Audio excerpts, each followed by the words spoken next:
The Great Resignation of 2021. Have you heard about it? It's been all over the news. Let's break it down, and if you're interested in participating, we'll review a few tips that can help make your transition smooth, easy, and peaceful.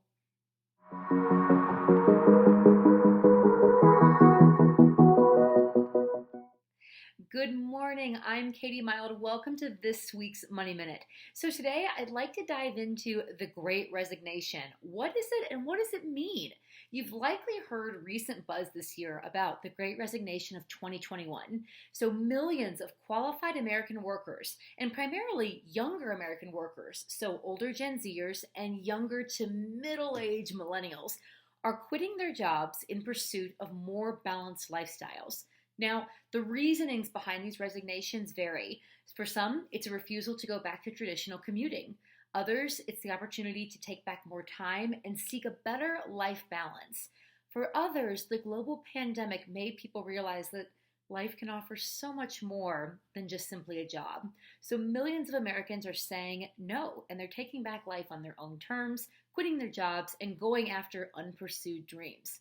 Now, as someone who has career pivoted many times in my own life, I absolutely understand and empathize with the spirit of this and why so many people are quitting in pursuit of something more purposeful and more meaningful to them. That being said, I do want to offer a few considerations, particularly around money, if you are thinking of joining these millions of Americans quitting, or if you're just thinking about your own subtle career pivot or renaissance, if you will. So, number one, a solid plan is essential. Now is not the time to march into your boss's office or send a heated email and just say, I quit, and walk out without a plan and just kind of shoot a Hail Mary and hope that things work out. Now is not the time for that. That rarely works out. In fact, it usually only works out in the movies or TV shows. If anything, going through a global pandemic and then the subsequent economic fallout and insecurity from that pandemic has proven that we always need a plan, and sometimes even the best laid plans can go sideways. You must prepare as much as possible. So, you have to have a good plan. And what makes up a solid plan? One, have a solid emergency fund. So an emergency fund, typically 3 to 6 months of expenses at least. Some financial experts are saying in light of the global pandemic, aim for a year's worth of expenses. But the idea is have an account that is liquid, that is easy to get to, that is there strictly for emergencies. What if your car breaks down? What if you have an unexpected medical bill? These things happen, these things pop up. You want to prepare as best as possible. Number two, in addition to an emergency fund, I ideally want you to have a separate fund with more months of living expenses. Again, maybe 3 to 6 months worth. I know this can be difficult for many, but ideally I aim and I encourage you to aim for this money on top of and separate from an emergency fund. Let's say that you decide that you can save up 6 months worth of your salary from before. What that tells you is then that tells you, and it helps you start planning for your subsequent timeline, which leads me to point three. If you're going to make a career pivot or make a leap of faith, you have to have an idea of your timeline for how long you're going to give yourself to pursue your new side gig, your new job search, your new hobby, whatever it is you're taking time off for. You have to have a set timeline. You have to give yourself a runway. And when you know financially ahead of time, yes, I can sustain myself for 3 months, 6 months, a year, then you can plan that timeline and backtrack milestones accordingly. Tip number four. You have to have a plan and a schedule for your time. When you decide to take a leap of faith, when you decide to try something new, make a career pivot, ideally I'd love for you to have something solid lined up before you resign. But if you don't, it is so important that you still maintain a daily schedule, that you still get up early, get ready for your day, maintain a sense of order and discipline in your day as you're pursuing your new venture. This will help keep you motivated and help reduce some of the unexpected stress. We'll get to more of that in a minute. Next, before you become part of the Great Resignation movement, make sure that you have organized and revamped a new budget that is honest, that is real, and that reflects your new reality. Because truth be told, even if you have a lot of months worth of expenses saved up, unexpected things can come up, and sometimes we just don't know.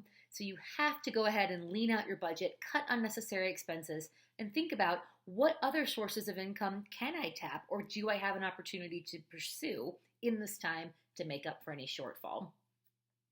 Next, review your insurance. This is critical. Look at all of your insurance types. So this includes health insurance, property or renter's insurance, homeowner's insurance if it's applicable.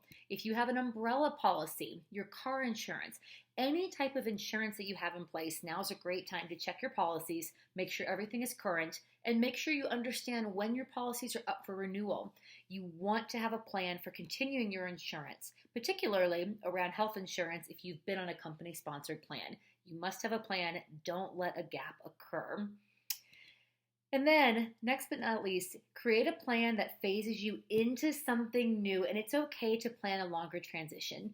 Years ago, when I left the traditional corporate world and made the leap into real estate, I wanted to quit quickly, but I didn't. As hard as it was, I studied for my real estate exam at night, and I created a plan that was 6 months in the making that allowed me to get my real estate license, allowed me to line up extra funds, and allowed me to look around at different brokerages where I wanted to start my real estate career. And the way I timed it ultimately, I left my corporate job on a Friday and started real estate formal training with my new brokerage that following Monday morning. But that took time to plan, about 6 months worth. So ideally, if you can, even if you want to quit quickly, resist the urge, take time to lay a plan, and create a transition that is comfortable, smooth, and peaceful for you.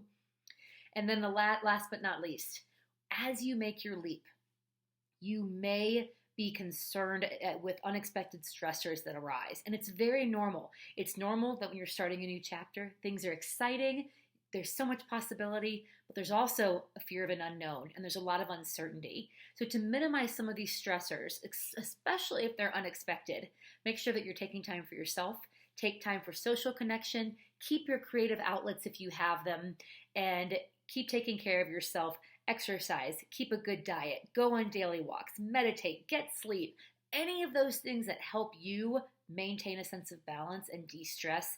It's so essential to continue those as you make this career transition. So those are just a few tips if you're interested in joining the Great Resignation movement of 2021. So if you like the content that I'm putting out, please ring the bell below to subscribe and tell me in the comments below. Have you thought about resigning? Have you ever done your own career pivot prior to the Great Resignation of 2021? Do you know someone who's going through it now? Tell me your experiences in the comments below. And until next time, have a great weekend. We'll talk soon.